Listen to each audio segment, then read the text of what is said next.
Alrighty, welcome back to Reviews with Elaine, because I have opinions, and oh my god do I have opinions for you today! Because today we're going to be talking about Sleeping Helena by Erzebet Yellowboy. Okay, so what the fuck was this book? Cover art, concept, blurb on the back, all of that really indicates that this is a middle grade or maybe young adult fairy tale retelling.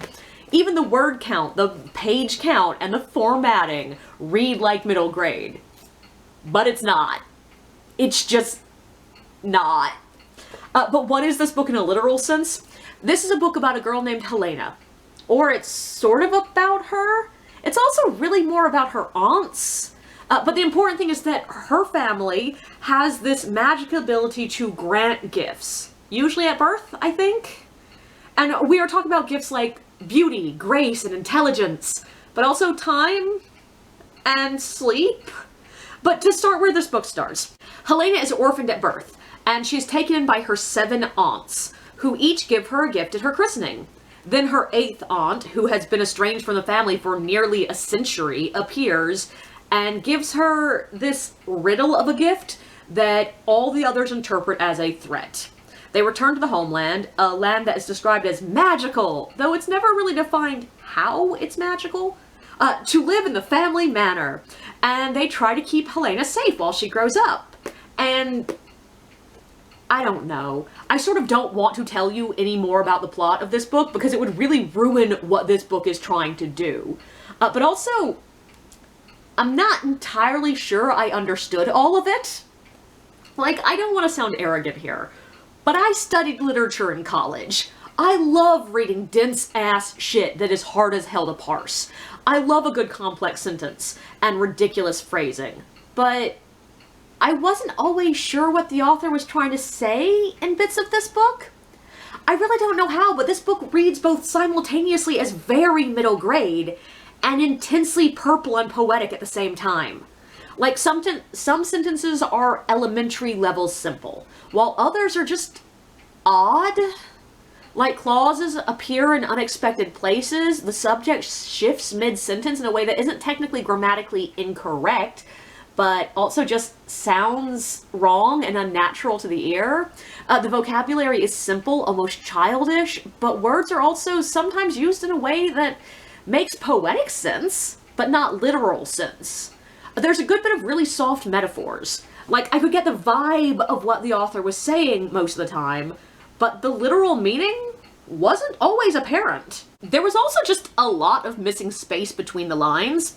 Like, we don't always see the connective tissue between one emotion and the next, one thought and the next, one moment and the next. And I mean, that is sort of common in books for kids. Writing is kept simple, leaving out all but the most necessary explanations. Middle grade and younger tend to leave a lot of character development to the reader's abundant imagination. But I cannot stress to you enough, this is not middle grade. Like, I'm not saying no children under the age of 12 are going to understand this one, though the writing is complex enough, most kids aren't going to. And it's not a book that has a lot of adult content. Like, there's nothing explicitly sexual, violence is brief and not treated in any kind of detail, and, like, it's not about paying taxes or anything. And yes, there are some themes, like the expectation put on children and building identity in a heavy family atmosphere, that you would see in a lot of middle grade books. But most of the themes in this book, they just read a lot more like the themes you read in books for people who are growing significantly older. Aging itself is a major theme in this book. Obsessive love, obsession and devotion, and how the past lays like a weight on the future. These aren't the themes you read in middle grade novels, because these are not the things that middle schoolers are really worrying about yet. Also, the structure of the story and the entire paradox element, it just feels like a lot of what is going on is going to go over most kids' heads. Which is why I even stopped at one point to look up what age range this book is actually targeted at. And I only found one place that listed it as anything other than just general fantasy. And that was on Goodreads, where it was listed as YA. I really do think this was meant to be more of an adult novel. It just looks like a middle grade book. Even though protagonist proves my point here, Helena, though the title character, really only becomes a main character for maybe 25% of this book. The aunts are the clear protagonists for about 75% of it. Mainly Thelkla, Kitty, and Ava. Hope, the old housekeeper, is another major protagonist, and they are all old ladies. Like, the aunts are all in their 90s and early hundreds. Though I do want to say, I don't think that you can lay down a solid rule that age of protagonist always dictates the age range of the target audience. But it is more common to find protagonists in books that are the same age or just a little bit older than the readers. But on that note, the role of protagonist in general was a huge problem for me in this book. It's hard as hell to put your finger on who the protagonist is. Helena is the title character, but she doesn't really develop into even an actual character until like the last third of the book. And she is also intensely unlikable. We are literally told that she does not feel empathy or compassion at several points. She is cruel, she is conceited, she is manipulative. And when she does develop as a character, it's just... I'm not sure why she does. It's phrased as the emotions sneaking their way into her, and I'm just like, from where? What inspired this change? How is this connected to anything that is narratively happening? And I mean, it needed to happen for the narrative to move forward, but I don't buy that there has been a big enough time or action for these new feelings to develop. And yeah, it's stated that a lot of time may have passed, but it doesn't feel like much time has passed. But there are points in this book where Thelka is the main character, points where it's Kitty, points where it's Ava, points where it's Hope, and points when it's Helena. And that is a lot of protagonists for a 300-page book. And only 2 of those characters get any kind of resolution by the end. And it just made the narrative feel messy. Add to that, it's a book that has a lot of head hopping, like we jump between POV characters, sometimes multiple times a page. And also, there's just the problem of I'm not sure I buy the motivation or the logic of the aunts. The majority of the motivations in this book, across all the characters, are driven by something that happened 100 years ago. And it's mentioned early enough that I feel like I can safely say this without calling it a spoiler. Their brother, Louis, died. And I get that the author was trying to talk about family trauma causing people to get stuck in the past, sometimes more literally than others, but I really feel like none of the characters actually lived any kind of lives between his death and this book. Like, we are told that the aunts were actresses, dancers, and concert pianists, but they never actually talk about any of it. They clearly never married or had kids. The 7 who stayed together seem to have lived their entire lives under the same roof. And the family dynamics didn't seem to have changed at all the entire time. Part of the feeling that they did not live comes from the fact that only the 3 main aunts are given really any kind of fleshed out character, but it also comes from the fact that when they do talk about this century-old event, they speak as though it happened last year. There was a betrayal that happened in the aftermath of Louis' death that caused a rift between Thelka and Kitty, and I can understand it leaving Thelka a bit bitter, but the sheer level of fear and horror she treats Kitty with is a bit ridiculous when they haven't seen each other in a century. And some of that feeling of stagnation was clearly a major theme. It was on purpose. But motivations have to make sense both logically as well as thematically, and I'm not sure they do here. And on that note, I'm also not entirely sure how they knew so much about Kitty when they hadn't seen her in a century, burnt all her letters, and clearly tried to just pretend she didn't exist. I'm also not sure how the magic system really works here, which doesn't always bother me in books, but in this one gave me a bit of a headache. And I'm not sure I fully grasp the paradox at the heart of the climax. But the thing I really want to talk about with this book is information flow. The entire book had me perpetually in a state of feeling more teased than satisfied. So the very first book I wrote, which it will never see the light of day, as tends to be true of the first book that people write, I had a friend read it though, and one of her main criticisms was that I was playing my cards too close to my chest. Like, I was hiding a lot of details that I could use as big reveals later on, and the payoff wasn't worth the chapters and chapters of confusion. At the time, I was like, what do you mean? Like, but if I give away all the information at the beginning, there will be no surprise, no reveals, no reason to keep reading. Reading this book finally solidified to me exactly what she meant. I would say 90% of this book is slowly, ever so slowly, feeding us the tiny little details of what happened that night 100 years ago. We get maybe one extra detail every couple of pages. First, we learn that there was a brother. Then we learn he died. Then we learn Kitty feels responsible. Then we learn he drowned, etc. And that all sounds fine. Like, that sounds like normal building of a story. But imagine that information meted out over 50 pages while multiple characters are introducing and reintroducing these ideas while jumping between different scenes and different POVs in the modern day, introducing the world, the magic, the setting, and the current relationships. Also, different characters have different ideas and information about what happened, so sometimes we're getting literally different versions of the same thing we were just told two pages ago. And some of it is just, like, directly contradicting what we were told previously. Like, some of the stuff we learned early on is just fully wrong. And some of it is just fucking confusing! Like, we find out that Louis was in love for a few months pretty early on. And then we see the night where Kitty finds out who he's in love with, which is clearly a few months in the future from when she found out he was in love. But it turns out that's the first night that Louis met the person he's in love with. And I was so confused until about 50 pages later when we revisited the scene in linear timeline and it was directly explained, and I was like, oh my god, I could not figure out what the hell was happening. And overall, I was just spending the majority of this book going, oh my god, just tell me what happened. I didn't need the entire story full of detail at the beginning of this book, but I think this book would have been significantly more enjoyable to read if we at least started with a basic structure of what happened that night. And I am still not sure what really fucking happened. Like, who were the two men? Did Louis accidentally kill Ludwig? Did somebody else? I don't know. Now, I do want to talk about the positives before I touch on the last big negatives here, because the last segment I'm going to do is going to feature some big spoilers. I know I might lose some people who have an interest in reading this rather odd book as soon as I get to that spoilerific moment, and I don't want them leaving with the impression that I hated this book. I did not. There's a lot of good in this book. Some of the weird is good weird. This book has a lot of really poetic language. It tackles the unusual and interesting concept of how being intensely gifted can ruin a person.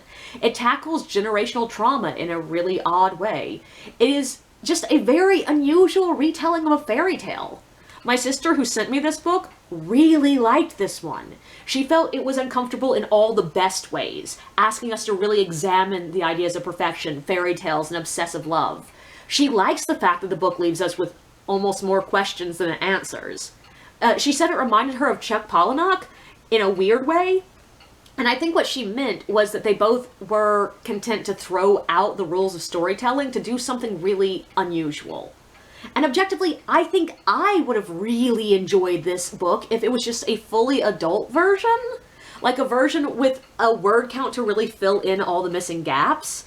I don't even think the infuriatingly slow trickle of backstory would have bothered me nearly as much if we were really getting to know all the characters in the modern era. If we spent a good amount of time in the, beginning sections getting to know each aunt individually. If we really spent time with Helena as a child to see who she was. If we spent a good amount of time in the closing pages seeing what happened to everyone. It's a book with some really interesting ideas. I'm just not sure they were fully realized in this version. But I did promise you there was going to be one more segment in this review, and because I need to talk about the love story, I'm going to really have to do some major spoilers. There's no way for me to address this without directly spoiling a good chunk of this book. So warning, if you want to read this one spoiler-free, stop here. Turn off the video, turn away. Okay, so hopefully I'm just left with the people who just want to know what the hell happened. So Louis, the brother, is at the center of a bit of an uncomfortable love triangle. His sister, Kitty, and him have this really close relationship. that is written in a way that comes across as honestly a bit romantic and maybe even a bit sexual. Like, there's nothing explicit, nobody ever does anything actually incestuous in this book, but, like, she gets jealous of having to share him with anyone. We see her having physical responses to his presence. Both of them think of how attractive the other one is multiple times. And at one point, other characters refer to them as being like lovers. Kitty directly states that she feels betrayed that her brother has dared to fall in love with someone else, and she says that it was supposed to be her. They get the true love's kiss moment at the end of the fairy tale. On the lips. And they are brother and sister. Like, I love seeing loving relationships between siblings, but this did not feel like the sweet familial love that I was hoping the author meant it to be. And on the other end of the love triangle, I'm almost as uncomfortable. Because, more spoilers here, in case anyone is still sitting around when they might want to read this, Louis is in love with the king. And I was like, cool, that's sweet. Could be a fun bit of drama. Like, the family's not high enough for him to marry in, and we're not entirely sure how this culture feels about homosexuality. Like, there's a lot of cool, interesting things going on. But he's also the Mad King, though it's never described exactly what his mental illness is, or what he does to make people think he's mad. Other times he's referred to as the Dream King. Then we find out that they met just once. And the king has sent him 2 rambling letters, and then sends him a 3rd where he asks Louis to kill someone for him. And then we find out this fucking king is significantly older than Louis, who is just barely 18 years old.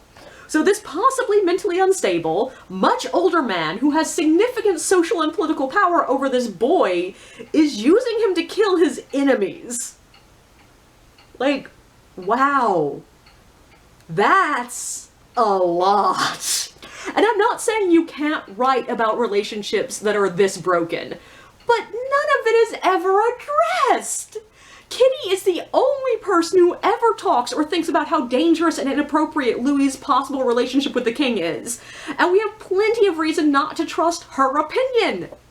And there is nothing in this book that condemns or corrects the relationship between Kitty and Louis.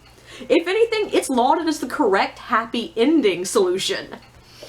And then there's all the stuff with Helena craving Louis that, yeah, reads as incestuous. Like, she thinks of her need for him as a hunger. She thinks she will die without him. She attempts to kiss him back to life while straddling his corpse. And at least they are further apart in the family tree. She is the daughter of a distant cousin. But then it's explained that all of that desire she was feeling was actually Kitty's feelings filtered through her. And I'm just like... And also, I'm literally not sure what the fuck happened in the end. Why was Louis a swan? I think I understand why Helena aged, but what happened to her next? Why was Ludwig there? Were they still in Kitty's memories? So what was Hope's magic? Why was there a spider? Why did Helena think Hope would cease to exist if she didn't wake up? Was Hope real? Did Hope vanish? And I cannot repeat enough, why was Louis a fucking swan? This was supposed to be middle grade. Look at it. It was supposed to be middle grade. Why don't I understand a fucking middle grade book? Never have I read a book in my entire life that needed an epilogue more. Like, Christ. And sometimes you want to leave a book with questions.